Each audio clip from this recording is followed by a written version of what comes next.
రాష్ట్రంలో కొన్ని జిల్లాల్లో ముఖ్యంగా వికారాబాద్ జిల్లాలో రెడ్ అలర్ట్ దృష్ట్యా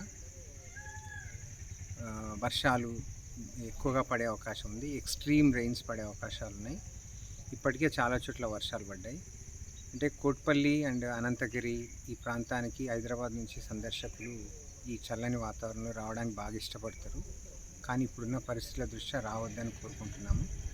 జిల్లా కలెక్టర్ అండ్ ఆదేశాల మేరకు రాబోయే 3 రోజుల వరకు అనంతగిరి అండ్ కోటిపల్లి ఏరియాలో సందర్శకులను అనుమతించడం లేదు. అది పూర్తిగా సేఫ్టీని దృష్టిలో పెట్టుకొని ఆ నిర్ణయం తీసుకోవడం జరిగింది. కాబట్టి ఈ 3 రోజుల తర్వాత నెక్స్ట్ అనౌన్స్మెంట్ చేయడం జరుగుతుంది. అంతవరకు హైదరాబాదు చుట్టుపక్కల ప్రాంతాల నుంచి కోటిపల్లికి కానీ తర్వాత అనంతగిరికి కానీ రావద్దని కోరుకుంటున్నాము. కోటిపల్లి రిజర్వాయరు బాగా నీరు ఎక్కువగా చేరి అది పొర్లుతోంది, ఓవర్ఫ్లో అవుతుంది. అది అక్కడ ఏంటంటే లాస్ట్లో కూడా కొన్ని ఇన్సిడెంట్స్ జరిగాయి. దాన్ని దృష్టిలో పెట్టుకొని requesting you not to come to Vikarabad and next 3 days. Thank you.